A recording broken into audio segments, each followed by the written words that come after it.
Hi all, welcome back to my channel. അപ്പോൾ ഇന്നാണ് മധുരം വെപ്പ്. അപ്പോൾ എൻഗേജ്മെൻറ്റ് വീഡിയോസൊക്കെ ഞാൻ ഓൾറെഡി അപ്ലോഡ് ചെയ്തിട്ടുണ്ടായിരുന്നു, കാണണേ. അപ്പോൾ നമുക്ക് ഇന്നത്തെ വിശേഷങ്ങളിലേക്ക് കിടക്കാം. ഒരു 7-7:30 ആയപ്പോഴത്തേക്കും നമ്മുടെ പരിപാടി സ്റ്റാർട്ട് ചെയ്തു കേട്ടോ. അപ്പോൾ തുടക്കം തന്നെ ചേച്ചീനെ എല്ലാവരും, ഞാനും എൻ്റെ കസിൻസൊക്കെയും കൂടി സ്റ്റേജിലോട്ട് ഇൻവൈറ്റ് ചെയ്യുവാണ്. അത് പല്ലക്ക് തന്നെ. അങ്ങനെ സ്റ്റേജിലോട്ട് കയറി പിന്നെ പ്രാർത്ഥനയും കാര്യങ്ങളൊക്കെ ഒരു 20-25 മിനിറ്റോളം ഞങ്ങൾക്ക് പ്രാർത്ഥന ഉണ്ടായിരുന്നു. പ്രാർത്ഥനയൊക്കെ കഴിഞ്ഞ് പിന്നെ മെയിൻ ചടങ്ങുകളിലേക്കൊക്കെ കടന്നു കേട്ടോ. അച്ഛനിവിടെ ഇൻസ്ട്രക്ഷൻസ് ഒക്കെ കൊടുക്കുന്നുണ്ടായിരുന്നു അമ്മയ്ക്ക്, എങ്ങനെയൊക്കെ ചെയ്യണം, ഏതൊക്കെ ചെയ്യണം എന്ന്. ഞാൻ ഓർത്തു അമ്മയ്ക്ക് ഭയങ്കര ടെൻഷനൊക്കെ ഉണ്ടാകുമെന്ന്. ബട്ട് ആൾ നല്ല കൂളായിട്ട് ഓരോ കാര്യങ്ങളൊക്കെ ഹാൻഡിൽ ചെയ്തു.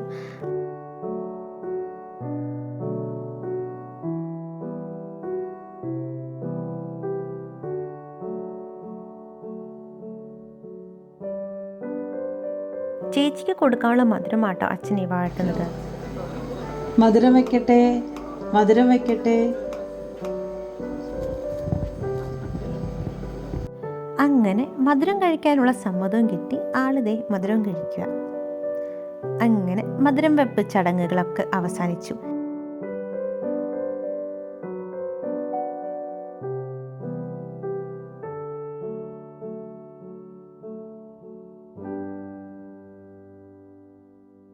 അങ്ങനെ ചടങ്ങുകളൊക്കെ കഴിഞ്ഞു. ഇനിയുള്ള മൊത്തം ഫോട്ടോ സെഷനും ഞങ്ങൾ ഡാൻസൊക്കെ കേട്ടോ. ഡാൻസ് ഇപ്പോഴല്ല, ഡാൻസ് ഏറ്റവും ലാസ്റ്റ്. ഇതെൻ്റെ ബെസ്റ്റ് ഫ്രണ്ട് ആട്ടോ, നിവേദിത. അപ്പോൾ ആൾക്ക് എൻഗേജ്മെൻറ്റ് വരാൻ പറ്റാത്തതുകൊണ്ട് മധുരം വെപ്പിന് വന്നത്. ഇതെൻ്റെ അനിയന്മാരാട്ടോ. അപ്പോൾ അവർ ചേച്ചിക്ക് ലഡ്ഡു കൊടുത്ത് നിൽപ്പിക്കണ്ടേ. ഇതെൻ്റെ ആൻറ്റിയും മംഗളും. ഇതാണ് സിസ്റ്ററുടെ ഫ്രണ്ട്സ്, ഇപ്പം എൻ്റെയും. ആൻഡ് ഇത് ഈ ചേട്ടൻ ചേച്ചിക്ക് വാച്ച് ഗിഫ്റ്റ് ചെയ്ത് കൊടുക്കണേ കേട്ടോ.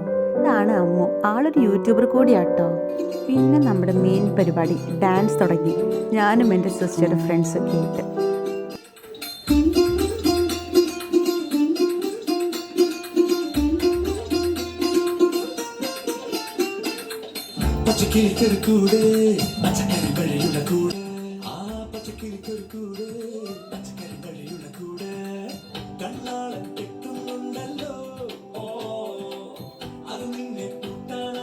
അപ്പോൾ ഇതൊക്കെയാണ് നമ്മുടെ മധുരം വെപ്പ് വിശേഷങ്ങൾ. അപ്പോൾ നിങ്ങൾക്ക് വീഡിയോ ഇഷ്ടമായെങ്കിൽ, ഇനിയും ഇതേപോലത്തെ വീഡിയോസ് കാണാൻ താല്പര്യമുണ്ടെങ്കിൽ ചാനൽ സബ്സ്ക്രൈബ് ചെയ്യുക, ഫ്രണ്ട്സിനൊക്കെ ഷെയർ ചെയ്യുക. അപ്പോൾ നമുക്കിനി അടുത്ത വീഡിയോ എടുത്ത് കാണാം.